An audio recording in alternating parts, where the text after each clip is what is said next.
네, 사실 이제 목사님한테 이렇게 말씀을 전해주면 좋겠다라고 이렇게 흔쾌히 제가 감히 할 수 있다면 제가 하겠습니다라고 이제 말씀을 드리고 고민을 많이 했어요. 어떤 말씀을 전하면 좋을지 제 고민하다가 그 부흥의 포스터가 이제 와서 주제를 보니까 다시 믿음으로 라는 이런 주제를 보고 나서 믿음에 대해서 같이 나누면 좋겠다라는 이런 생각이 들었어요. 사실 믿음이라는 이 주제는 저에게 있어서도 굉장히 큰 주제거든요. 정말 많이 고민했고 지금도 고민하고 있고 앞으로 계속적으로 고민해야 할 영역이라고 생각이 돼요. 그래서 하나님께서 저에게 알려주신 만큼만 오늘 같이 이렇게 나누고 또 그 나누는 그 말씀이 우리 성도님들에게 큰 은혜로 다가오기를 소망합니다.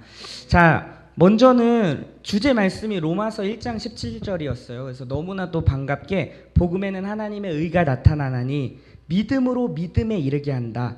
그리고 기록된 바 오직 의인은 믿음으로 말미암아 산다. 이 말씀이 굉장히 제가 좋아하는 말씀 중에 하나예요. 복음에는 하나님의 의가 나타난다.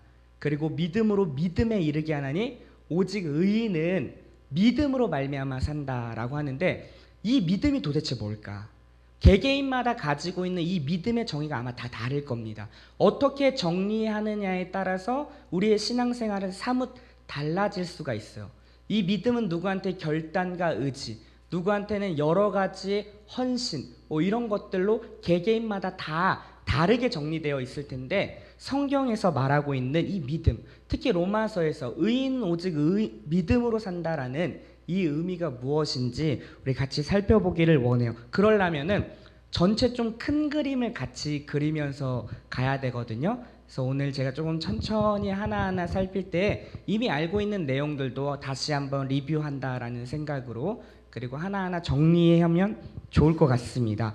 그래서 창세기로 먼저 가야 되는데 안 찾으셔도 돼요. 창세기 1장 27절에 보니까 뭐라고 나타났냐면 하나님이 자기의 형상 곧 하나님의 형상대로 사람을 창조했다라고 이야기합니다. 그러니까 사람을 창조했는데요, 하나님의 형상대로 창조했다라는 거예요. 근데 여기서의 형상의 의미는요, 두 가지로 좀 정리할 수 있는데 첫 번째는 어떤 의미가 있냐면 하나님과 유일하게 소통할 수 있는 교제의 대상이다라는 거예요. 형상이 뭐냐면 모양이잖아요. 같은 모양으로 지었다라는 거예요. 아무리 IQ가 200이 넘는 여기에 토끼가 있다고 해도 토끼는 사람이랑 소통이 안 됩니다. 왜냐? 존재 자체가 다르기 때문이에요. 아무리 똑똑하다 한들 그는 존재가 다르기 때문에 교제할 수 없지만 하나님께서 이 만물을 지으실 때 유일한 교제의 대상으로 누구를 선택했냐면 우리를 선택했다라는 겁니다. 사람. 그게 바로 하나님의 형상이에요. 그래서 하나님께서 사람과 소통하며 하나님의 뜻을 알려주고 하나님의 마음을 알려주고 하나님의 그 계획하심을 이 땅 가운데 누구를 통해서요? 우리를 통해서 이루시길 원했다라는 겁니다. 건조한가요? 아니면 긴장을 했나요? 계속 입이 마르네요. 네, 이게 이제 첫 번째. 두 번째는 어떤 의미가 있냐면 그 형상이란 단어는 젤렘이라는 단어예요. 히브리어로 젤렘인데 어떠한 의미가 있냐 동상입니다. 그래서 우리 강화문에 가면요, 그 이순신 장군 동상이 이렇게 딱 늠름하게 서 있잖아요. 근데 이순신 장군의 동상을 우리는 이순신이라고 하지 않습니다. 과거에 이미 죽었잖아요. 그걸 기르기 위해 이순신의 그 정신을 기르기 위해서 강화문에 그렇게 세운 건데 당시 고대 근동 사회에서의 그 젤렘이라는 단어, 동상의 단어는 어떤 의미로 사용했냐면 동상 이꼬르 그 사람이었어요. 그래서 느부갓네살 왕 있잖아요. 그 동상에게 절하지 않는 자는 풀무불에 던져라 라고 했던 게 그 동상 이꼬르는 느부갓네살 왕이었다라는 거예요. 그런 이제 논리로 우리가 정리를 하면 하나님의 형상은 하나님이고 하나님의 형상은 사람이랬잖아요. 사람은 누구예요? 나잖아요. 그럼 하나님의 형상은 하나님이고 하나님은 나라고? 그럼 내가 하나님이야? 이제 이런 논리가 되잖아요. 아니 정길영 목사 더 사랑의 교회 갔더니 지금 어떤 이상한 걸 갖고 자, 그런 의미가 아닙니다. 자, 하나님의 형상은 하나님 그리고 나라는 게 이제 형성이 되는데 대리통치자라는 의미가 있는 거예요. 하나님께서 하나님 스스로 이 땅 만물을 온전히 다스리고 통치할 수 있지만 하나님의 사람인 우리를 통해서 그 일을 하길 원하셨다라는 겁니다. 우리 대사 알잖아요. 대사가 뭐예요? 대통령의 권한을 가지고 다른 나라에 파견돼서 대통령의 권한을 갖고 국제적인 중요한 것들을 잘 또 정리하고 또 결정하는 사람을 대사라고 하잖아요. 마찬가지입니다. 하나님께서 우리를 이 땅에 하늘나라의 대사로 보내셨다라는 거예요. 그래서 우리 믿는 신자, 우리를 하나님의 손이다 발이라는 표현을 하잖아요. 하나님께서는 우리를 통해서 그러한 일들을 하길 원하셨다라는 것입니다. 정리를 하면 창조의 목적, 사람을 만든 창조의 목적은 무엇이냐면 하나님과 깊이 소통하며 교제하며 하나님의 뜻과 계획과 다스리심을 우리를 통해서 이 땅 가운데 구현해내는 것, 이것이 창조의 목적이었다라는 거예요. 근데 우리가 잘 알고 있듯이 창세기 3장에 오면은 뱀이 등장하죠. 그래서 뭐가 들어왔냐면 하나님의 말씀을 불순종하는 그러한 모습들이 3장에 잘 그려져 있습니다. 그로 말미암아 인생에 뭐가 들어왔냐면 죄라는 세력이 들어온 거예요. 죄. 자, 이걸 하마르티아라고 하는데 관역에서 벗어났다. 이 말이 인생의 목적이 이것이었는데 그 죄의 세력으로 말미암아 인생의 목적이 벗어나게 된 것입니다. 인생의 목적이 뭐라고요? 하나님과 깊이 교제하며 하나님의 뜻과 계획하심을 그 에덴 동산에 구현하는 것이 창조의 목적이었는데 죄라는 그 하마르티아 세력이 들어와서 그 인생의 목적에 벗어나는 삶을 살게 했다라는 것입니다. 그래서 우리가 잘 알고 있듯이 죄의 세력으로 말미암아 하나님과의 관계가 단절된 끊어진 상태로 우리가 태어날 수밖에 없다라는 거예요. 우리는 이것을 영적으로 죽었다라는 표현을 씁니다. 자, 죽음에는 세 가지가 있습니다. 첫 번째는 육체적인 죽음이에요. 우리가 사고와 또 우리가 나이가 들면은 하나님의 부르심을 받아 그렇게 육체적 죽음이 있죠. 두 번째는 뭐냐면 영적인 죽음입니다. 하나님과 인간과의 관계가 단절된 상태를 영적으로 죽었다라고 합니다. 그리고 세 번째 영원한 죽음인데 영적으로 죽은 자가 그 상태에서 육체적인 죽음을 맞이하면 영원한 죽음, 지옥에 간다라는 거예요. 그러니까 이렇게 세 가지의 이제 육체적 죽음, 영적인 죽음, 영원한 죽음이 우리 앞에 이제 놓여졌는데 뭘 때문에요? 죄의 세력으로 말미암아. 그리고 그렇게 죄의 세력으로 말미암아 놓여져 있는 인간의 상태를 우리는 뭐라고 하냐면 죄인이라고 합니다. 죄인. 우리는 이렇게 정리되어 있죠. 죄를 지어서 죄인이다 라고 하지만 하나님과의 관계가 단절된, 즉 영적으로 죽은 사람들을 죄인이라고 말하고 결과적으로 죄된 모습들이 나타나는 거예요. 그래서 지금 이 세상에 보이는 오늘도 수도 없이 매스컴의 뉴스에서 나타나는 안타까운 모습들이 왜 나타나냐면 하나님과의 관계가 단절된 인간한테 자연스럽게 나타나는 현상입니다. 여기가 어항이 있어요. 물고기가 물속에 있을 때 가장 행복하잖아요. 근데 이 물고기가 물 밖에 딱 나가는 순간 물고기는 죽습니다. 퍼덕퍼덕 거리면서. 어떻게든 살려고 몸부림을 치지만 시간이 지나면 죽어요. 그리고 더 시간이 지나면 어떻게 되죠? 부패하고 썩습니다. 하나님을 떠난 인생이 이거 마찬가지예요. 죽고 부패하고 썩고 냄새나고 하는 것 당연합니다. 이 세상, 하나님을 모르고 사는 이 세상은요, 그래서 그런 악이 죄악됨이 난무하는 거예요. 죄를 지어서 죄인이 아닌 죄인, 하나님과의 관계가 단절된 인간 상태에서는 그렇게 죄된 모습들이 나타난다는 거예요. 내가 주인되어 내 삶을 살려고 하고 죄된 모습들이 나타나고 악행을 행하는 안타까운 모습들이 인류의 현실이었다라는 겁니다. 그때부터 창세기 3장부터 우리 하나님께서는 예수 그리스도를 이 땅에 보내시려고 그 엄청난 계획들을 세우신 거예요. 그래서 우리 창세기 3장에 원복음이 나오죠. 여자의 후손으로 그 뱀의 머리를 깨부시겠다라는 것이 확대 계시되어 구약 전반적으로 점진적으로 확대되어 신약에 와서 예수 그리스도께서 때가 되어 이 땅에 오시고 말씀대로 십자가에 죽으시고 3일 만에 부활한 사건이 일어난다라는 것입니다. 자, 창조의 목적이 뭐라고 했죠? 교제하며 하나님의 뜻을 이 땅에 구현하는 것. 죄로 인해서 이 창조의 목적은 깨졌습니다. 근데 우리 주님께서 이 창조의 목적을 다시금 회복시키기 위한 방법으로 뭐요? 예수 그리스도의 죽음과 부활하심을 2000년 전에 실제적 사건으로 우리 가운데 보이셨다라는 것입니다.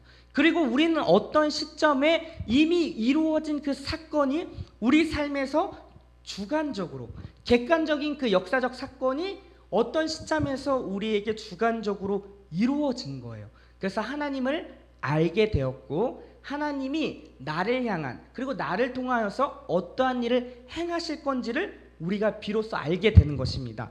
자, 이러한 내용들을 우리 가지고 로마서를 우리 같이 한번 살펴보면 좋을 것 같아요. 자, 우리 로마서 먼저 3장에 한번 가보겠습니다. 로마서 3장.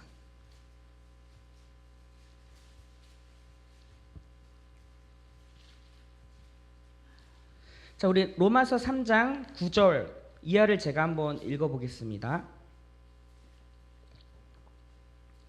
자, 그러면 어떠하냐? 우리는 나으냐? 결코 아니라 유대인이나 헬라인이나 다 죄 아래 있다고 우리가 이미 선언하였느니라. 기록된 바 의인은 없나니 하나도 없으며 깨닫는 자도 없고 하나님을 찾는 자도 없고 다 치우쳐 함께 무익하게 되고 선을 행하는 자는 없나니 하나도 없도다. 그들의 목구멍은 열린 무덤이요 그 혀로는 속임을 일삼으며 그 입술에는 독사의 독이 있고 그 입에는 저주와 악독이 가득하고 그 발은 피 흘리는데 빠른지라. 자, 지금 로마서 3장이 이렇게 선언하고 있는데 1, 2, 3장을 요약하면 이런 것입니다. 1장은 이방인들의 죄악됨에 대해 폭로하고 2장은 선택받은 유대인들 역시도 죄인이다라고 선언하는 거예요. 그리고 3장에 와서는 방금 우리가 읽었던 것처럼 의인은 없나니 하나도 없다라는 것은, 그러니까 인류에 대해서 소망 없음을 지금 로마서는 선언하고 있다라는 것입니다. 그러니까 죄로 인해서 하나님과 관계가 단절된 인류, 그리고 모든 사람이 그 죄 아래서 태어난 그 인류를 지금 로마서 3장이 얘기하고 있는 거예요. 근데 여기서 끝났으면은 정말 우리에겐 소망이 없지만 하나님께서는요 21절에 보니까 이렇게 기록하고 있어요. 자, 3장 21절 같이 한번 읽어보도록 하겠습니다. 시작. 이제는 율법 외에 하나님의 한 의가 나타났으니 율법과 선지자들의 증거를 받은 것이라. 네, 이제는 율법 외에 하나님의 한 의가 나타났다라는 게, 이게 뭔 말이냐면 살 길을 마련하셨다라는 거예요. 율법은 어떠한 법칙이냐면 내가 한 만큼 받아가는 게 이제 율법이에요. 근데 우리가 잘 알고 있듯이 율법으로는 의롭다 하심을 받을 사람이 없다라고 이야기하고 있습니다. 이 율법은 인과율이기 때문이에요. 내가 원인을 제공하고 결과를 밟는 법칙. 근데 이 법칙으로는 하나님의 의에 이를 수 있는 사람이 한 명도 없다라는 거예요. 그래서 지금 21절에 율법 외에 하나님의 한 의가 나타났다라고 선언하는 것입니다. 아까도 얘기했죠. 이 죽음의 문제, 죄로 인해서 하나님과의 관계가 단절된 이 문제, 이 상황 상태를 사람들은 어떻게든 극복해 보려고 했어요. 수많은 것들로. 근데 그러한 것들로는 되지가 않는다는 거예요. 결단, 노력, 의지, 그리고 나의 어떤 지식, 그리고 연구, 수많은 것들, 철학, 다른 종교들 다 갖고 와도 이 율법을 통과할 수 있는 사람들이 없다라는 거예요. 근데 하나님께서 유일한 방법, 하나님의 의를 우리 가운데 살 길을 내렸다라는 거예요. 21절에 이제는 원래 벗이 있어요. 벗. 영어로 벗. 그러나 반전을 일으키는 것. 소망 없는 인류를 선언하고 벗. 그러나 이제는 율법에 하나님의 한 의가 나타났다라고 지금 선언하고 있는 것입니다. 그럼 이 하나님의 의가 뭔데요? 라고 이제 나타나는데, 자, 우리가 하나님의 의는 그 밑에 절에 보면 또 이렇게 설명하고 있어요. 자, 우리 3장 22절에 제가 한번 읽어볼게요. 곧 예수 그리스도를 믿음으로 말미암아 모든 믿는 자에게 미치는 하나님의 의니 차별이 없느니라 라는 거예요. 그러니까 하나님의 의는 차별이 없다라는 거, 모두에게 동등하게 적용되는 하나님의 의인데요. 근데 이 하나님의 의가 뭐랑 지금 대조되고 있냐면은 믿음이라는 것으로 대조되고 있다라는 거예요. 율법은 아까도 얘기했듯이 인과 법칙, 내가 원인이 되어서 나아가는 법칙인데 하나님의 의는 믿음의 법칙입니다. 자, 27절, 28절이에요. 제가 한번 읽어볼게요. 3장 27절, 28절. 그런즉 자랑할 때가 어디에 있을 수가 어디냐? 있을 수가 없느니라. 무슨 법으로냐? 행위로냐? 아니라 오직 믿음의 법으로니라. 그러므로 사람이 의롭다 하심을 얻는 것은 율법의 행위에 있지 않고 믿음으로 되는 줄 우리가 인정하노라. 뭐래요? 믿음으로 된다라는 거예요. 아까도 얘기했죠. 율법은 내가 원인이 돼서 이렇게 했으니까 이렇게 받아낸다라는 이제 인과 법칙인데 하나님의 의는 믿음의 법칙이에요. 그래서 자랑할 데가 없는 거예요. 자랑할 데가 없고 누구한테 어떤 행위에 있지 않다라는 거죠. 그러니까 믿음의 법칙, 이것은 누구를 근거하냐면 나를 근거하지 않고 하나님을 근거한다라는 거예요. 근데 이 믿음이 우리한테 어떻게 정리되어 있냐라는 말이에요. 잘 따라오셔야 돼요. 이게 딱 놓치는 순간 뭔 소리지? 이럴 수 있어요. 자, 우리는 이런 표현을 씁니다. 나는 믿었습니다. 내가 믿어서 구원에 받은 거예요. 이렇게 표현하잖아요. 표현상으로 맞는데요. 사실 이 믿음이라는 것은 내 안에서 나의 어떤 노력과 의지로 발생되는 영역이 아니에요. 아까도 얘기했죠. 로마서 3장 9절 10절 쭉 이하에 보니까 의인이 없고 하나도 없다. 다 치우쳐서 무익하게 되고 선을 행하는 자가 없다라고 했잖아요. 하나님에 대해서 죽은 자예요. 마치 시체가 되어서 그냥 죽은 자, 하나님에 대해서 알지도 못하고 깨닫지도 못하는 사람이었는데 하나님께서 먼저 우리 가운데 찾아오셔서 우리를 깨워주시고 일으켜주셨다라는 거예요. 그리고선 하나님의 존재가 어떠한 분이신지에 대해서 알려주신 거예요. 수많은 루트를 통해서. 저는 모태신앙인데요, 저는 중간에 누구를 통해서 예수님을 알게 됐는데요, 교회를 통하여, 공동체를 통하여서, 지체를 통하여서 하나님께서 어떠한 방법으로 하나님의 하나님 되심, 하나님의 존재에 대해서 우리 가운데 알려주었다라는 거예요. 그래서 비로소 하나님이 있구나, 하나님이 이렇게 내 인생 속에서 일하셨고 이러한 일들을 행하셨구나, 그리고 내 안에 비로소 믿음이라는 것이 생성됩니다. 그래서 갈라디아에서 보면은 믿음이 오기 전과 후라고 나눠져 있잖아요. 내 안에서 믿음이 생성되는 게 아닙니다. 주님께서 계시하시니 비로소 하나님의 존재를 알게 되고 보게 되고 깨닫게 되는 거예요. 그래서 내 안에 뭐가 생기냐면 믿음이라는 것이 생기고 비로소 우리가 믿습니다라는 고백에 이르게 되는 것입니다. 그러니까 성경적 표현으로는 보면은 믿음은 믿어지는 것이죠. 내가 믿은 것이 표현상으로는 맞지만 사실 성경적 표현은 믿어지게 된 것입니다. 그래서 우리한테 자랑이 있을 수가 없다라는 거예요. 근데 이 믿음마저도 우리는 원인과 결과의 법칙으로 갖고 갈 때가 많죠. 나는 믿었으니까. 지금 너는 안 믿고 있으니까 그렇게 힘든 거야. 지금 왜 너한테 이러한 안 좋은 일들이 벌어질까? 안 믿어서 그래. 나는 믿었어. 이런 식으로 남을 믿음을 어떤 정죄와 판단의 영역으로 갖고 가 있지는 않나 돌아보셔야 됩니다. 믿음은요, 진짜 성경적으로 우리 안에서 믿음이 정리되어 있다면 이 믿음에는요 자랑이 있을 수가 없어요. 그리고 우리는 그 사람에 대해서 긍휼한 마음이 생길 수밖에 없습니다. 왜요? 하나님의 은혜로 거저 받았잖아요. 죄로 죽었던 나, 시체였던 나, 그런 나에게 하나님이 찾아오셔서 나를 깨우시고 일으키셨잖아요. 그 은혜를 받은 내가 남들한테도 아직 믿고 있지 않는다면은 하나님 나에게 찾아오신 것처럼 저 사람에게도 찾아가 주세요 라는 긍휼과 사랑으로 접근해야죠.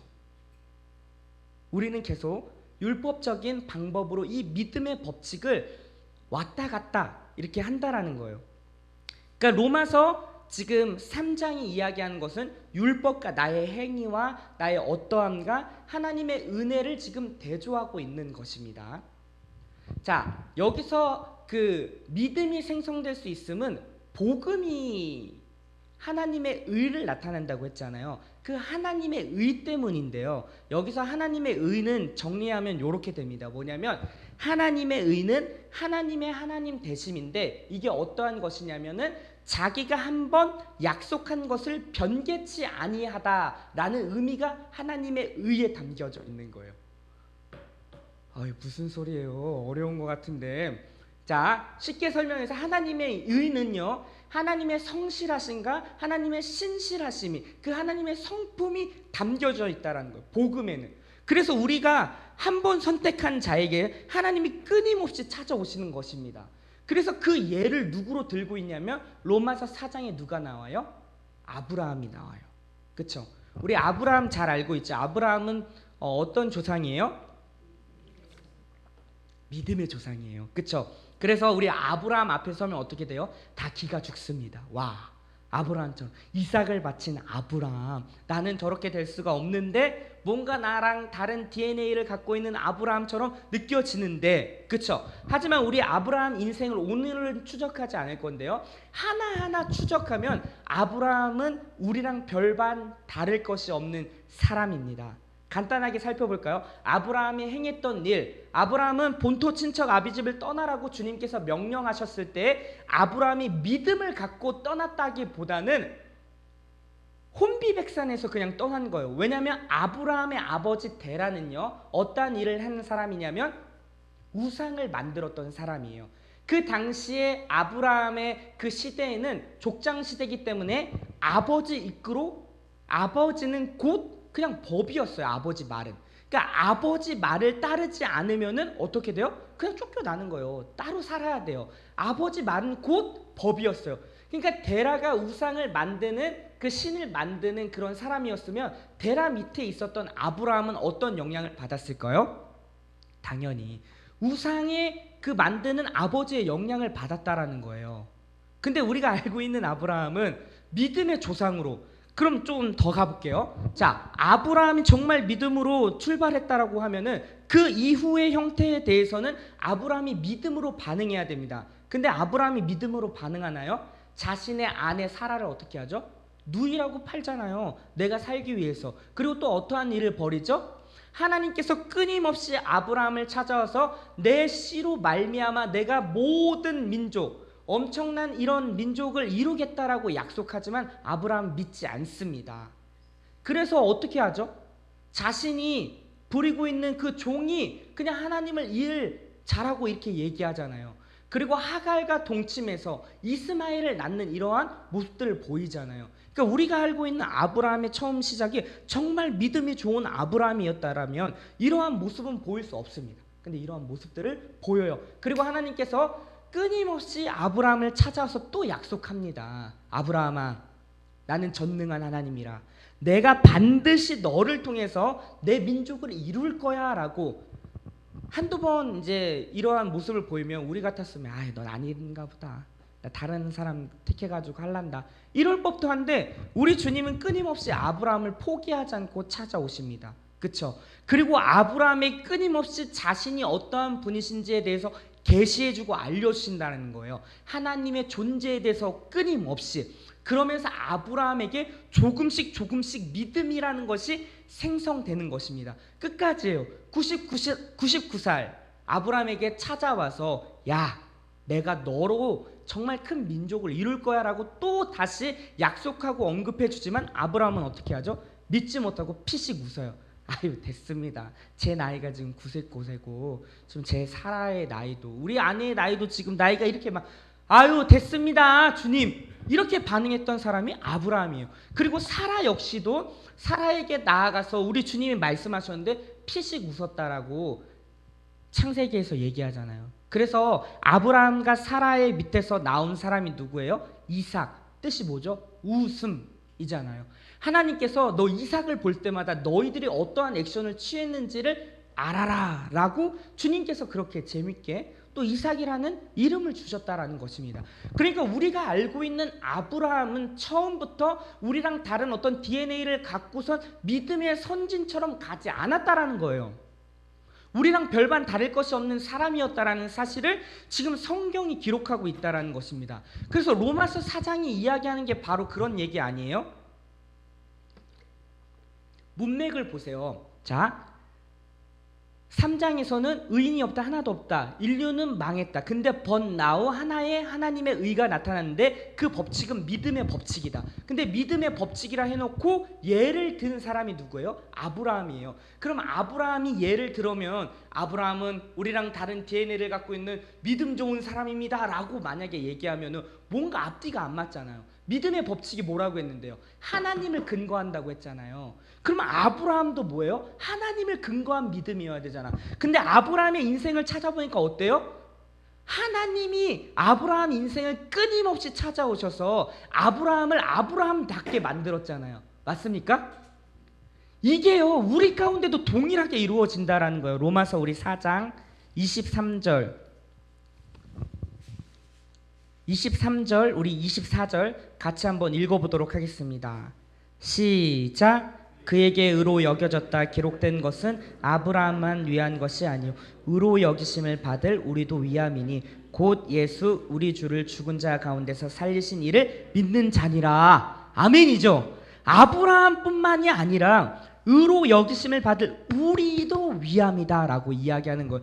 그래서 로마서 4장에 아브라함을 예를 든 겁니다. 이 문맥이 이해되셔야 돼요. 로마서에 도대체 왜 4장에 갑자기 아브라함이 툭 튀어나와가지고 역시 아브라함은 믿음의 조상이야, 나랑 뭔가 다른 DNA를 갖고 있어서 엄매 기죽네 이렇게 하는 게 아니라 주님께서 그렇게 놓으신 이유는 문맥을 읽어보니까 인간의 어떠함으로는 하나님의 그 의에 이를 수 없구나. 그래서 살 길을 마련하셨는데 그게 믿음의 법칙이구나. 그 믿음의 법칙의 예로 아브라함을 들었구나. 그럼 도대체 그 믿음은 어떻게 생성되느냐 했을 때 하나님께서 아브라함 인생에 끊임없이 찾아오셔서 하나님의 하나님 되심, 하나님이 어떠한 분이신지 알게 하시고 깨닫게 하시고 설득하시고 해서 비로소 주님 제가 이제 믿습니다가 됐다라는 거예요. 그래서 창세기 22장에 하나님께서 허락하신 그 이삭을 아브라함에게 바치라고 하셨던 그 아브라함이 기꺼이 그 제단 위에 이삭을 바칠 수 있었던 것은 처음부터 아브라함이 그렇게 믿음 좋은 사람이 아니었고 아브라함의 수많은 인생 속에서 하나님께서 그에게 찾아오시고 깨닫게 해주셔서 아브라함이 아브라함답게 될 수 있었다라는 사실입니다. 그리고 이 하나님은요 우리에게도 동일하다라는 거예요. 우리의 어떤 내가 잘났고요, 저는 장로님의 아들, 실제로 저희 아버지가 장로님이죠. 장로님의 아들이기 때문에 저는 이렇게 된 거예요. 아니요, 그런 거 아니에요. 저는요 교회를 모태신앙으로 어렸을 때부터 다녔기 때문에 이렇게 된 거예요. 아니에요. 우리의 어떠함이 아닙니다. 하나님께서 우리를 끊임없이 택한 자들에 행해서 그분의 성실하시고 포기하지 않는, 그리고 하나님의 하나님 되심을 계속적으로 나타냈기 때문에 우리가 지금 이 자리에 있을 수 있다라는 것입니다. 그리고 내 안에 그 믿음이 생성된 거예요. 이해가 되시죠? 우리의 결단, 노력, 의지 중요합니다. 하지만 그거 전에 선제돼야 될 것은 무엇이냐면 하나님의 성실하심이 있었기 때문에, 하나님의 하나님 되심과 그의 열심이 있었기 때문에 지금 이 자리에 우리가 있을 수 있다라는 것입니다. 그리고요 의인은 그걸로 사는 겁니다. 의인은 그 믿음으로 사는 거예요. 우리가 정말 믿음 내 안에 어떤 정신통일이 아니라요, 하나님, 내가 믿는 그 대상이 어떠한 분이신지를 알고 깨닫고 그분을 전적으로 신뢰하는 믿음으로 산다라는 거예요. 하나님이 우리를 포기하지 않는 것입니다. 우리를 끝까지 책임지시는 거예요. 하나님이 우리가 이 인생, 이 땅에서의 삶, 그리고 영원한 본향 가기 전까지, 그리고 그 이유도 우리를 강력하게 붙드시고 우리를 포기하지 않고 가장 선한 길로 인도해 주시는 분이라는 사실을 우리가 잊지 말아야 할 줄 믿습니다. 그 믿음으로 사는 자들이 우리예요. 신자라는 거예요. 자, 좀 더 가보겠습니다. 그러면서 이제 로마서 5장으로 넘어와요. 아니 본문 도대체 언제 들어가려고 하시나, 왜 이렇게 로마서만 지금 다루시나요?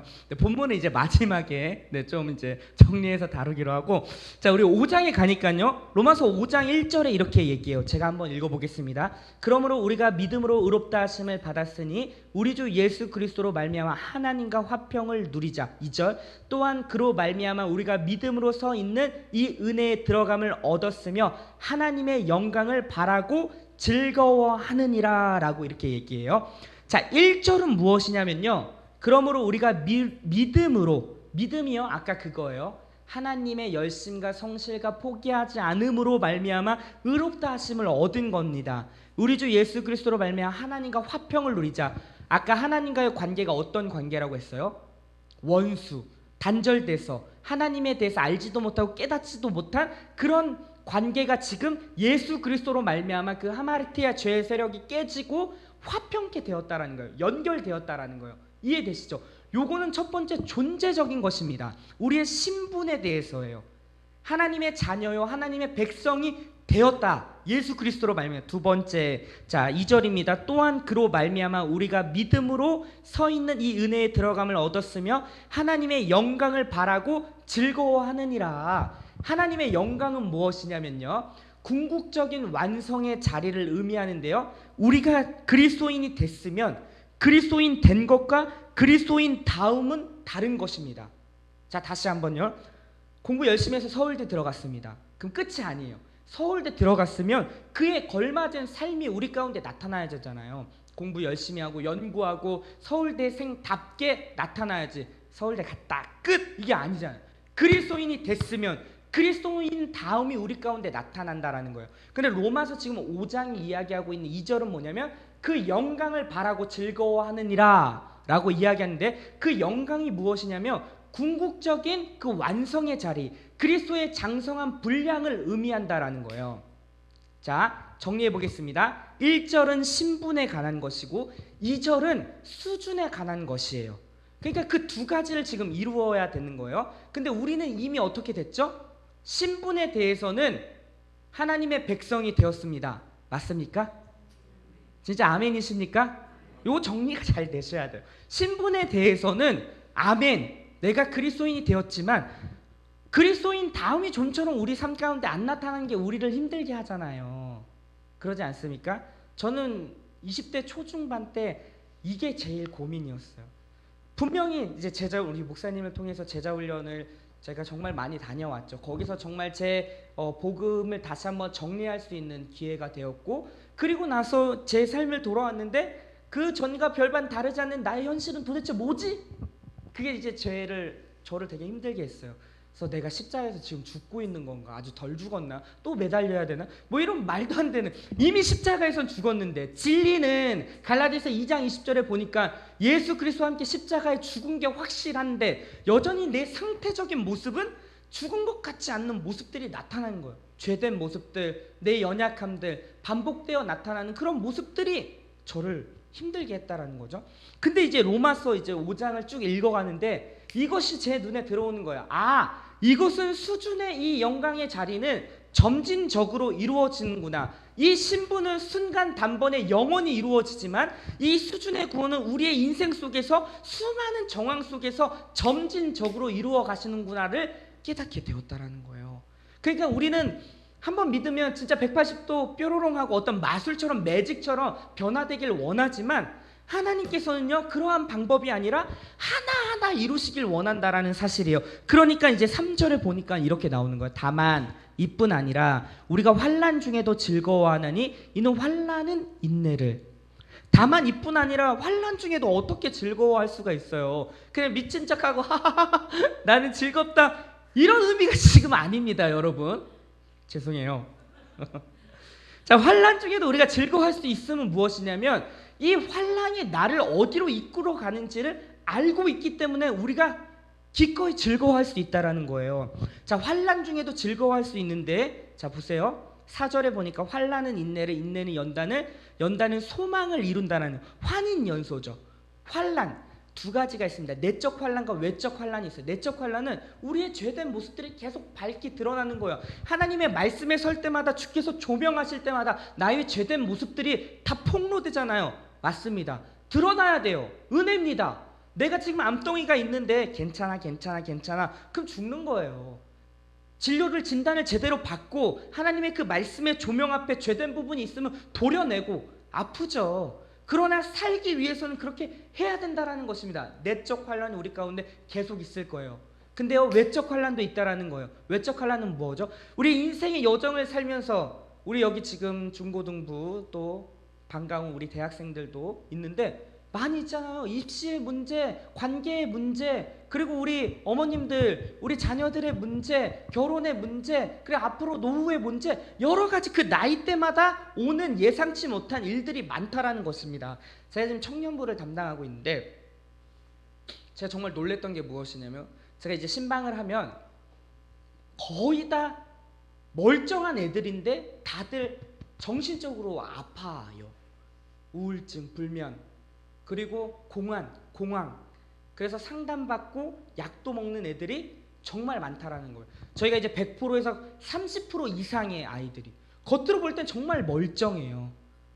근데 속은 그렇게 다 골마 터지는 안타까운 모습들이 많다라는 것입니다.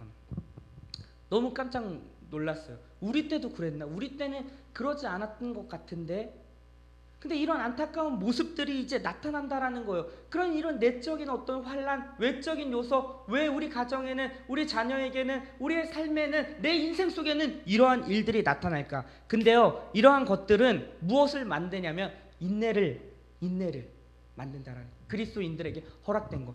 이 환란이 우리를 경험케 하는 거예요. 하나님의 은혜를 경험하게 하는 것입니다. 이 인내는 무엇이냐면 경험이라는 단어를 써도 괜찮아요. 환란 속에서 하나님이 우리 가운데 개입하셔서 하나님이 일을 어떻게 끌고 가시는지를 보이신다라는 거예요. 근데 이 경험이 하나 둘씩 쌓이는 겁니다. 아브라함이 마치 이런 하나님이네, 이런 하나님이네. 여전히 난 믿지 못하고 나는 여전히 믿음 없는 모습을 보이지만 하나님이 끊임없이 날 찾아오셔서 내 문제를 해결하시고 나를 또 선한 길로 인도하시고 이렇게 이끄시네 라는 것을 하나하나 경험할 때마다 어떻게 돼요? 우리의 신앙은 점점 주님을 바라볼 수밖에 없다라는 것입니다. 그리고 여러 가지 이런 환란들이요, 우리 가운데 어떠한 것을 허락하시냐면 그리스도의 필요성을 확보한다라는 거예요. 믿는 자나 믿지 않는 자나 환란은 동일하게 있습니다. 신자가 되면은 환란 없이 주구장창 어떤 그냥 꽃길만 걸어가는 건 없어요. 성경을 보셔도, 인물을 보셔도 수많은 안타까운 모습들처럼 보이지만 그러한 과정들이 우리를 온전케 한다라는 사실입니다. 그렇게 환란은 인내를, 그렇게 우리가 경험하고 이 경험을 통해서 어떻게 되냐면 연단되는 거예요. 연단이 뭐예요? 뜨거운 그 불에 그런 쇳덩이를 넣으면은 그 불 앞에 어떻게 돼요? 우리의 모든 불순물이 다 제거되잖아요. 나의 죄된 모습들, 죄로 오염된 내 자아, 내 연약함, 부족함들이 그런 하나님의 일하심과 다루심 속에서 연단되고 다 하나씩 빠져나가는 것입니다. 전에는 20살 초반 때는 그렇게 연약한 모습, 부끄러운 모습들이 많았지만 30대 되니까 조금 다루고, 40대 되니까 또 다루시고, 50대 되니까 또 여러 가지 면에서 주님께서 다루신다라는 거예요. 그러면서 조금씩 우리는 그 그리스도의 장성한 분량, 그 소망의 자리로 간다라는 것입니다. 주님이 그렇게 우리를 부르고 있는 거예요. 그리고 신자의 인생은 다 그렇게 가는 것입니다. 여러분 인생에 지금 놓여져 있는 여러 가지 문제가 있을 줄 알아요. 괜찮습니다. 우리가 즐거워할 수 있는 것은 그 과정 속에서 주님이 냅두지 않고 그 과정을 통과하게 하실 것입니다. 그리고 그 과정을 통하여 주님 분명한 메시지를 던져줄 거예요.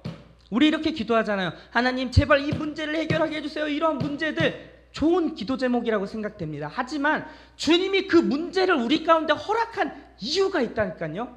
하나님 이 문제를 통해서 나에게 하고자 하는 말씀을 들려주세요. 깨닫게 해주세요. 주님이 그냥 이 상황을 그냥 냅다 한번 당해 이런 게 아닙니다. 허락하신 분명한 이유가 있는 거예요. 작은 것부터 큰 것까지 다. 큰 어떤 내 삶의 어떤 문제들, 그리고 소소한 어떤 관계의 문제까지도 다 하나님께 물을 때 주님 분명히 알려주십니다. 그리고 그 기도 속에서 그 하나님과 깊은 교제 속에서 하나씩 발견해 가면서 우리가 성숙돼 가는 거예요. 내가 다루어지고 하나님의 뜻이 내 안에 들어오고 내 세상적인 것들이 다 토해지고 하나님의 하나님 되심이 계속적으로 채워져 점점점 그 그리스도의 장성한 분량에 이르는 것이 신자가 가는 거예요. 그래서 인내와 연단, 그리고 어떻게 되죠? 소망을 이루는 것입니다. 그러지 않나요? 자, 우리가 지금 여기에 하나님을 의지하고 예배하는 자리로 나왔지만 저 바깥 세상에 가면 세상의 풍조와 그 흐름과 가치관 속에 우리는 함몰될 수밖에 없습니다. 세상의 가치는 뭐죠? 그냥 눈에 보이는 것, 이생의 자랑, 안목의 자랑, 육신의 정욕, 다 그런 걸로 점철되어 있잖아요. 그래서 우리 인생의 가치를 그 세상의 기준에 맞춰서 삽니다. 그리고 그것을 어떻게든 얻으려고 발버둥을 치잖아요. 세상 사람들도 그렇고 믿는 우리도 그럴 때가 있다라는 거예요. 근데요, 하나님께서 그런 우리를 계속적으로 하나님의 법칙으로 이렇게 끌고 간다라는 거예요. 선택하게 해주세요. 누가복음 15장에 보니까 탕자가 아버지한테 돈 내놓으라 해놓고서 저 이제 아버지 그 유산 좀 주세요. 저는 제 멋대로 한번 살아볼랍니다. 라고 해서 어떻게 하죠? 아버지한테 허락하잖아요. 그거 갖고 나간다라는 거예요. 나가서 어떻게 하죠? 허랑방탕 자기가 하고 싶은 거 다 하는데 비로소 어디서 깨닫냐면은 다 떨어진 그 상태에서 깨닫는 거예요. 내가 정말 아버지 품 안에 있었다면은 지금 이런 비참한 상황이 아닐 텐데 라는 것을 깨달아요. 주님이 그걸 허락하신다니까요. 세상에 좋은 것들, 화려해 보이는 것들을 선택하게 하세요. 그리고 그 끝을 가보게 해요. 그리고 그 끝에 가보니까 화려해 보이는 그 끝이 얼마나 공허하고 허무한지를 우리 인생 속에서 알게 하시는 거예요. 그것이 경험되는 것입니다. 그래서 어떻게 하냐면 이제 이거 선택하는 겁니다. 하나님이 그렇게 허락하세요. 너 죄 짓기만 해봐라. 그냥 이렇게 딱 묶어놓지 않잖아요. 우리 얼마든지 죄 짓잖아요. 하루에도 수십 번. 오늘도 죄 짓고 저는 그래요. 연약한 모습이 매번 나타나고 하지만 하나님이 허용하신다니까요. 그러면서 아는 거예요. 이것이 얼마나 죄악이 너에게 그렇게 힘들게 하고 아프게 하고 허무하고 공허한지를 알게 하세요. 그래서 결국은 주님 선택하게 하는 거죠. 화려해 보이는 그 끝이 아닌 그 하나님을 선택해서 그렇게 가게 하는 거예요. 이게 우리의 인생 속에서 하나씩, 두 개씩, 세 개씩 쌓이면 우리는 주님을 선택하고 그냥 가는 겁니다. 어떠한 환난과 어려움, 그런 수많은 유혹과 공격 속에도 이제는 갈 수 있는 거예요. 마치 아브라함이 이삭을 드리면서 그렇게 믿음의 용사 선진처럼 나아갔던 것처럼 우리의 삶도 그렇게 갈 수 있다는 거예요. 여기서 기록되어 있는 것은 어떤 영웅성을 보여주려고 하는 것이 아니라 이러한 자들도 있다. 얼마나 찌질하게 살았는지를 봐라. 아브라함 봐라. 자기 아내를 누이라고 하고 수도 없이 의심하고 걱정하고 피식피식 웃기나 하고, 근데 너희는 걔보다 낫지 않냐? 이런 자도 주님이 이렇게 쓰시는데, 히브리서 12장 보십시오. 믿음장 수많은 사람들이 그렇게 하나님의 은혜 속에서 바울을 보세요. 바울 처음 등장한 것은 어디죠? 스데반을 죽이는 장면에서 등장한다라는 거예요. 기드온의 300용사 보십시오. 기드온은요 굉장히 겁쟁이 중에 겁쟁이였어요. 베드로는요 예수님 3번 부인했던 사람입니다. 그리고 또 누가 있을까요? 다윗은요 자신의 충신은 우리아의 그 아내를 범했던 밧세바를 범했던 자예요. 성경에 우리가 결과론적으로만 알고 있기 때문에 위대한 그런 인물로 우리 머릿속에 인식되어 있지만 그들의 삶을 하나하나씩 추적하면 우리랑 별반 다르지 않다라는 것입니다. 근데 하나님이 그 인생 속에 깊이 개입하사 일하시니 그들도 믿음의 용사와 선진이 되더라. 그러니까 너희들도 힘내라. 살아보자. 주님이 일하신다. 너희와 함께 하신다라는 것을 우리 가운데 지금 이야기해주고 있다라는 것입니다. 그래서 이 과정, 다만 이뿐만이 아니라 환난 중에도 인내는 연단을 지나 결국 소망의 자리로 가는 거예요. 그래서 우리 인생의 전 영역 속에서 우리가 어느 순간 이게 이렇게 입학을 쳤을 때 어느 순간 하나님께서 우리를 구원하셨잖아요. 그리고 이 구원하는 순간, 이 존재적인 구원과 함께 그 수준의 구원이 우리의 인생 전 영역 속에서 이루어지는 것입니다. 그리고 가면 갈수록 죄에 대해서 굉장히 민감해지는 거예요. 전에는 예를 들어볼게요. 쓰레기를 버리고 가도 아무렇지도 않았던 내가 이런 게 계속 의식되는 거예요. 아주 사소하고 작은 것도 의식되는 거, 깊어지는 거죠. 나의 죄됨을, 나의 인간의 죄성을 깊이 알고 그리고 하나님의 크심이 어떠한지를 알고 이 갭이 커지면 커질수록 우리는 더 그 주님의 은혜 앞에 감사하며 자발적으로 그 주님을 따라가는 자리로 가게 되어 있다라는 것입니다. 그래서 우리 주님의 은혜를 더 아셔야 돼요. 하나님이 내 인생에 행하신 일이 무엇인지, 그 주님이 지금 우리 가운데 어떠한 일을 베풀고 계시는지, 그리고 그 주님이 우리를 통해서 무엇을 하고 싶어 하시는지까지 뭐예요? 창조의 목적대로 회복돼요. 뭐죠? 이 땅에서도 마찬가지요. 에덴에서뿐만이 아니라요. 하나님께서는 요즘도 우리 교회인 우리를 통해서 그 하나님의 뜻과 계획을 이루시길 원하신다라는 거예요. 아무리 세상은 지금 죄로 인해서 안타까운 모습들이 나타나고 있다 한들 여전히 교회가 소망인 이유는 주께서 우리를 통해서 그 일을 하시겠다라는 것입니다. 교회인 우리요.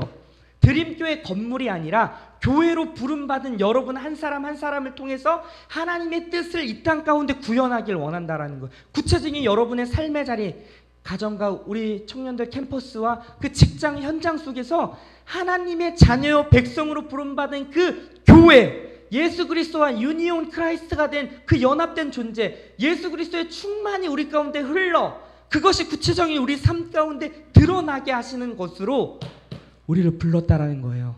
우리의 삶의 목적이 무엇이라고? 내가 잘 먹고 잘 살고 이 삶을 살 때 명예롭게 한 번 사는 거 멋지게 살아보자. 이게 우리 삶의 목적이 아닙니다. 물론 그러한 것을 주님이 허락하세요. 너희는 먼저 그의 나라와 그의 의를 구하라. 그러면 이 모든 것을 주님이 어떻게 해요? 더하신다라고 했잖아요. 내가 이 땅에 부름받은 존재, 그런 이유를 갖고 있는 거구나. 거기에 맞춰 가치 있는 인생을 살아갈 때 주님께서 그 수많은 것들은 보너스로 다 더하신다는 겁니다. 하나님이 그렇게 우리를 부르셨다라는 사실을 기억하셔요. 그래서 이 땅의 소망은 뭐예요? 여전히 교회인 우리에게 있다라는 사실입니다. 자, 우리 이제 오늘 본문으로 넘어가서 이제 말씀을 좀 정리하고 우리 뜨겁게 좀 기도하는 시간을 가지려고 해요. 자, 우리 마가복음 9장에 가봅시다. 9장에 가니까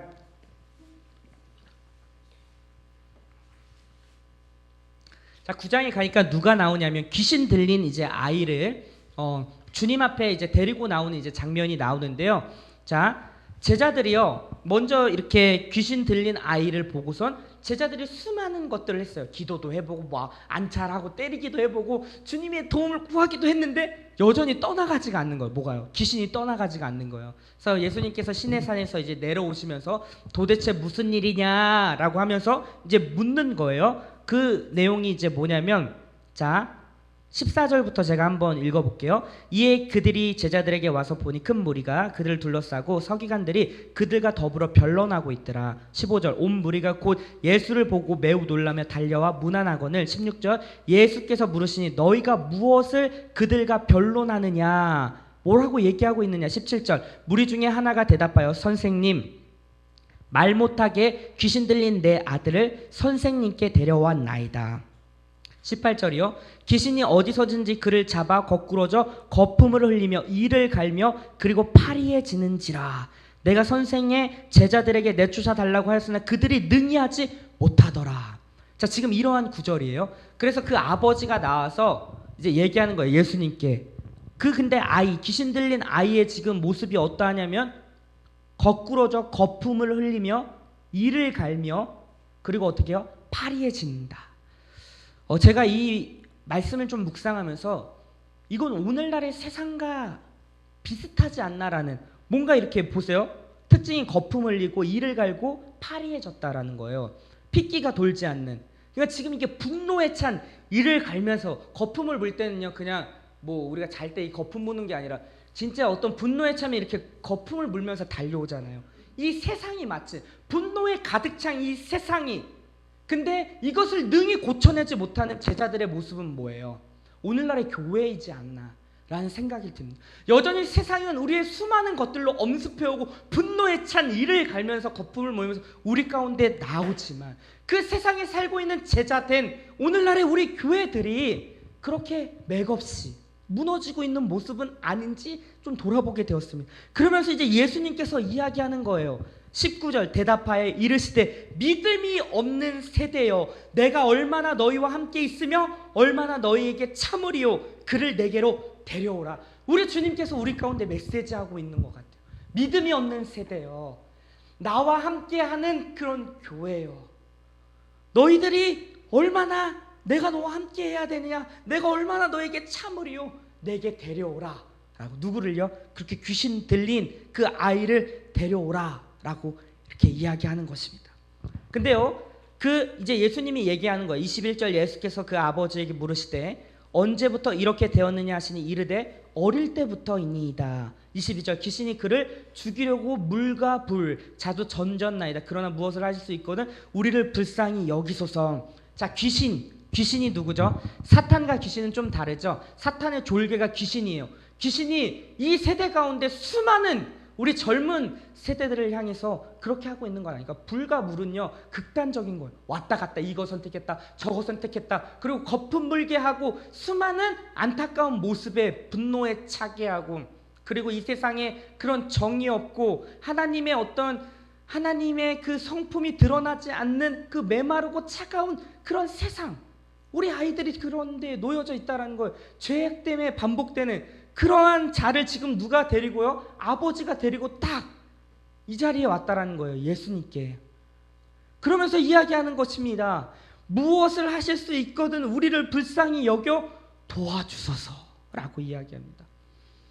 여러분, 이 세상을 이길 수 있는 유일한 방법, 이것을 돌파할 수 있는 유일한 방법은요, 우리 주님이에요. 주님. 그 어떠한 것으로 되지 않습니다. 복음서 내내 보면요, 수많은 병들과 고통받은 자들, 그리고 문제투성인 자들, 혈류병과 그리고 손이 마르고 귀신 들린 자들이 누구를 만날 때? 우리 주님 만날 때 그게 회복됐다라는 거예요. 그래서 이 시대에 필요한 것은요, 다른 어떠한 대안이 아니라 예수 그리스도인 줄 믿습니다. 주님 앞에 데려올 때, 주님을 만날 때 문제는 더 이상 문제가 되지 않는다라는 거예요. 마찬가지예요. 우리의 신앙의 문제, 우리 교회적인 이 한국교회의 문제, 그리고 우리 개개인이 가지고 있는 수많은 걱정, 두려움, 불안한 초조, 그런 것들이 다 예수 앞에 나올 때, 예수 앞에 나올 때 회복된 줄 믿습니다. 주님이 그렇게 얘기하는 거예요. 예수께서 이르시되 23절 할 수 있거든 무슨 말이냐, 믿는 자에게는 능히 하지 못할 일이 없느니라 하시니라. 24절 곧 그 아이의 아버지가 소리질러 이르되 내가 믿나이다, 나의 믿음 없는 것을 도와주소서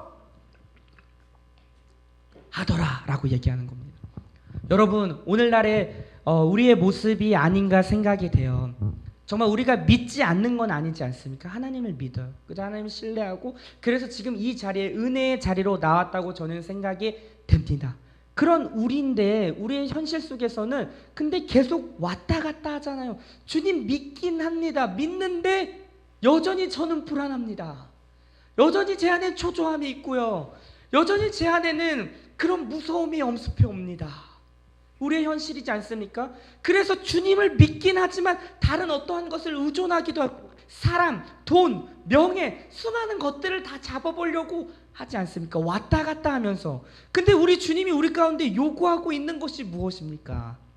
우리 주님 그 한 분을 붙잡을 때, 그 주님을 붙잡고 나아갈 때 이 모든 것이 온전히 회복될 수 있음을 지금 우리 주님께서 이야기해주고 있다라는 거예요. 그래서 우리에게 필요한 것은 그 주님 앞에 나아가 그 주님을 붙잡는 것, 그리고 이야기하는 것입니다. 나의 믿음 없는 것을 도와주소서. 내가 믿습니다 주님, 그러나 나의 믿음 없음을 도와주소서라고 외치며 나아가는 것이 우리 가운데 필요하다라는 것입니다.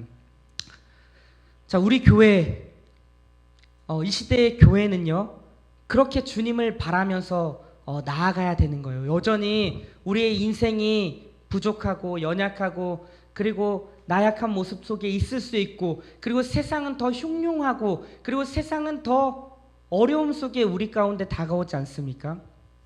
금리는 치솟을 대로 치솟고요, 그리고 이 세상 살기는 더 바빠지고, 우리 젊은이들은 취업할 수 있는 그 취업의 그 벽이 점점 더 높아지는 것만 같고, 그리고 살기는 더 벅차지는 것 같은 우리의 현실로 우리를 굉장히 위협하고 우리에게 엄습해 오지만, 그런 상황 속에서 우리가 할 수 있는 유일한 방법은 그 믿음으로. 믿음이 뭐야? 나의 의지와 결단, 노력이 아니라 뭐라고 했죠?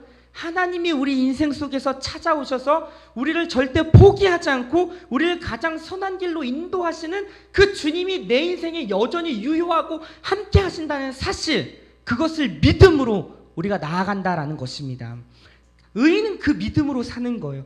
자, 여기서 말하는 믿음 없음을 도와주소서라는 것은 그거예요. 그 하나님을 더 신뢰할 수 있게끔, 내가 그 예수 그리스도를 더 신뢰할 수 있게끔 도와주소서. 내 안에 어떠함이 아니라 내가 믿고 따르는 그 믿음의 대상이 누군지, 그 주님이 어떠한 분인지, 그 주님을 더 신뢰할 수 있는 믿음을 허락해 주소서 라는 그 기도가 지금 이 아버지의 기도라는 것입니다. 저는 오늘날의 교회가 이 기도가 필요하다라고 생각해요. 먼저는 개개인의 성도의 기도가 이것이 필요하지만 오늘날의 교회도 마찬가지라고 생각합니다. 더 어려워지잖아요. 죄가 죄로 여겨지지 않는 인권이라는 말로써 죄를 다 그냥 덮어버리고 당연시해버리는 안타까움, 그리고 우리 지금 그런 동성애와 그런 입법이 다 넘어가는 그런 안타까운 모습들이 보여주고 있잖아요. 세상은 더 흉흉해지고, 그리고 세상 예수님을 믿지 않는 자들은 더 잘 되는 것만 같은, 마치 예수를 믿는 것이 뭔가 더 손해를 보는 것 같은 느낌처럼 우리의 인생들이 흘러가지만 아니라는 것입니다. 주님이 그런 상황 속에서도 내가 너를 포기하지 않고 너를 붙들고 영원히 너와 함께 한다라는 사실, 신자는 그걸로 사는 거다 라고 우리 가운데 얘기하는 거고, 로마서 다시 믿음으로 1장 17절에 복음에는 하나님의 의가 나타나서 믿음으로 믿음에 이르게 하나니 오직 의인은 믿음으로 말미암아 산다라는 그 믿음이 이거예요. 하나님이 너희를 포기하지 않고 여전히 너희와 함께하고 너희를 통해서 일하시고 하나님의 그 창조의 계획을 우리 교회인 우리를 통해서 이루신다라는 그 사실을 기억하며, 그리고 담대하게 나아갈 것을 오늘 본문은, 그리고 제게 허락한 이 믿음은 이런 거다라는 거예요. 하나님이 말씀하시는 그 성경이 말하는 그 믿음이 도대체 나의 어떠함이 아닌 하나님을 근거한 믿음. 하나님 여전히 살아계시고 하나님 여전히 역사하시고 우리의 인생 속에서 우리를 통하여 하나님의 뜻을 구현하기를 원하시는 그 주님인 것을 우리가 믿고 신뢰하며 따라갈 때 하나님이 소망이 없어 보이는 이 세상에서도 일하신다라는 사실을 기억하시길 바랍니다. 그리고 여전히 주님 일하시고 계시고요. 소망이 없어 보여, 끝이야, 부정적인 생각과 패배주의적인 의식이 우리를 계속적으로 억누르고 짓누르고 하지만 아니요, 우리 주님, 우리 안에 만물보다 크신 그 주님은 여전히 우리 통해서 일하시고 계시고, 마음 아파하시면서 믿음이 없는 세대여 언제까지 내가 너희와 함께 하겠느냐라는 그 외침이 우리 가운데 지금 주님이 하시는 말씀으로 좀 받고, 하나님 믿음 없음을 불쌍히 여기시고 내가 주님을 믿나이다, 나의 믿음 없음을 불쌍히 여기시고 믿음을 더하시고 그 주님을 더욱 신뢰함으로 우리에게 주어진 삶을 넉넉히 살아갈 수 있는 우리 모두가 되게 하여 주시옵소서. 이런 기도가 나와야 될 줄 믿습니다. 25절 한번 볼까요? 예수께서 무리가 달려와 모이는 것을 보시고 그 더러운 귀신을 꾸짖어 이르시되 말 못하고 못 듣는 귀신아 내가 내게 명하노니 그에게서 나오라. 자, 어떤 귀신이에요? 말 못하고 못 듣는 귀신이에요. 이 세대가 뭐죠? 주의 진리를 못 듣게 합니다. 하나님 말씀을 못 듣게 하고 가리는 겁니다. 눈에 보이는 상황들, 그리고 하나님의 말씀을 못 전하게 하는 거예요. 다 닫아버려요. 부끄럽게. 우리 청년들도요, 나 그리스도인입니다 라고 이렇게 당당하게 얘기할 수 있는 사람 많지 않을 것 같아요. 그렇지 않나요? 하나님의 하나님 되심, 하나님의 일하심, 하나님이 이 삶의 주인이요 하나님이 이 삶의 통치자요 만물의 주관자 되심을 우리의 입에서 선포하고 그 하나님의 일하심 우리가 얘기해주고 말할 때 수많은 사람들이 또 듣고 하나님에 대해서 알지 않습니까? 복음이 누군가가 전하지 않으면 어떻게 복음을 들을 수 있어요? 근데 이 시대는요, 그 말 못하게 하고 못 듣는 것들로 우리를 계속적으로 유혹하고 공격한다라는 거예요. 이 시대에 우리는 말을 열어야 될 줄 믿습니다. 주님 우리에게 할 말을 주시고 때를 얻든지 못 얻든지 주의 복음을 담대하게 전하게 하시고 그 복음을 듣게 하시고 들을 때 우리 안에 믿음이 생기는 거예요. 믿음은 어떻게 생긴다고 했죠? 하나님 말씀 들음으로, 하나님 말씀을 들을 때 나뿐만이 아니라 수많은 자들이 하나님의 일하심, 하나님 살아계심, 하나님의 역사하심을 우리가 전하고 선포할 때 수많은 자들이 들어오는데, 요즘 세대는 뭐예요? 말 못하고 못 듣는 귀신이 우리 가운데, 우리 세상 가운데 그렇게 역사하시는. 근데 우리 주님이 꾸짖으시는 것입니다. 그 아이에게서 나오라, 다시 들어가지 말라라고 주님께서 이야기하자 그 귀신이 소리 지르며 경련을 일으켜 떠나갔다라는 것입니다. 자, 우리 오늘 그런 밤이 되었으면 좋겠어요. 우리 안에 있는 수많은 어떤 것들, 연약함, 나약함, 부족함, 돌파해야 할 영역들이 주님께서 이 밤에 여러 가지 보여주신다면 그것을 다 맡겨드립시다. 그리고 떠나가고 다시금 들어오지 못하고 우리 안에 패배주의 그리고 부정적인 생각, 안 된다는 것들 다 내려놓고 우리 주님 다시 한번 바라볼 때에 오늘 정말 이 꾸짖다 떠나가는 놀라운 역사가 일어난 것처럼 오늘 그 밤이 되었으면 좋겠어요. 마지막 요거 하나 나누고 우리 같이 기도했으면 좋겠습니다. 자, 28절 집에 들어가심에 제자를 조용히 묻자오되 우리는 어찌 등이 그 귀신을 쫓아내지 못하였나이까. 29절 이르시되 기도 외에 다른 것으로는 이런 종류가 나갈 수 없느니라. 제자들이 얘기하는 거예요. 예수님, 도대체 우리가 그 전에도 그렇게 했었는데 6장에 보면 진짜 하나님께서 2명씩 짝지어서 갈 때 귀신도 내쫓고 권능이 나타나거든요, 제자들에게. 근데 왜 도대체 지금은 우리 가운데 안 나타납니까? 라고 할 때 예수님이 얘기해요. 기도 외에 다른 버전, 우리 원어에 보면은 기도와 금식 외에는 이런 유가 나아갈 수 없느니라 라고 이야기하고 있습니다. 기도는 뭐죠?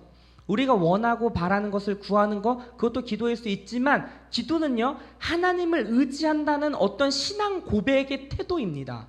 내 힘으로 되지 않습니다 라는 것을 고백하는 신앙 고백적 태도가 기도인 거예요. 금식은 뭐죠? 우리가 먹는 것을 멈추잖아요. 금식은 우리는요, 어떠한 것을 먹음으로써, 오늘 저녁도 우리 주승이가 대접해줘서 정말 맛있는 거 먹었는데, 먹음으로써 우리는 에너지가 발생되잖아요. 근데 이 먹는 것을 끊는다는 순간은 무엇이냐면 내 에너지 발생하는 것을 끊겠다라는 거예요. 나를 의지하지 않고 하나님만 의지합니다라는 신앙적 고백 태도가 들어간 거예요. 그러니까 기도와 그 금식, 하나님을 절대적으로 의존하는 자세로만이 가능하다라는 거예요. 세상을 이길 수 있는 유일한 방법, 우리의 결단, 노력, 의지, 그 이전에 더 중요한 것은 하나님을 의존하는 태도, 우리 주님만이 하실 수 있습니다. 그리고 그 주님께서 그 일을 행하신다라는 거예요. 그래서 우리 주님이 우리의 머리가 되시고 몸된 우리가 지체가 되어서 하나가 된 게 뭐라고 하죠? 교회잖아요. 교회는 그의 몸이니 만물 안에서 만물을 충만하게 하시는 이의 충만함이라. 주께서 그 충만하신 그 주의 충만이 우리 교회인 우리 가운데 흘러 우리가 있는 그 자리에서 그 충만함을 드러내기로 원하신다라는 사실을 기억하셔야 된다라는 거예요. 그걸로 우리는 사는 것입니다. 자, 정리를 하겠습니다. 다시 믿음으로. 믿음이 뭐라고요? 우리의 어떠함이 아닙니다. 주님, 그 대상, 우리가 믿고 따른 그 대상이 어떠한 분이신지, 그 복음에는 하나님의 의가 나타난다라고 했잖아요. 하나님의 하나님 되심, 우리의 인생을 포기하지 않고 내가 한번 선택한 자들을 내가 끊임없이 찾아와서 아브라함이 아브라함 되게 한 것처럼 아브라함에게 의로 여겨질 뿐만 아니라 우리 모든 믿는 자에게도 의로 여겨지리라 라고 하신 그 주님이 오늘도 우리 인생 가운데 유효하게 찾아오셔서 다시금 일으키시고 낙심과 좌절 속에 지금 넘어져 있는 자, 야 일어나자, 다시 가자라고 주님이 또 일으키고 또 일으켜서 주님께서 우리를 통하여서 하나님의 뜻과 계획하심을 이 땅 가운데 이루신다라는 사실, 그 믿음 갖고 우리가 그런 존재인 것을 알고 그러한 자로 이 땅에 부름받았다는 영광스러운 존재들임을 알고 그 주님 더욱 바라며 신뢰하며 나아갈 수 있는 우리 모두가 되기를 소망합니다. 우리 이 시간 같이 한번 뜨겁게 기도하죠.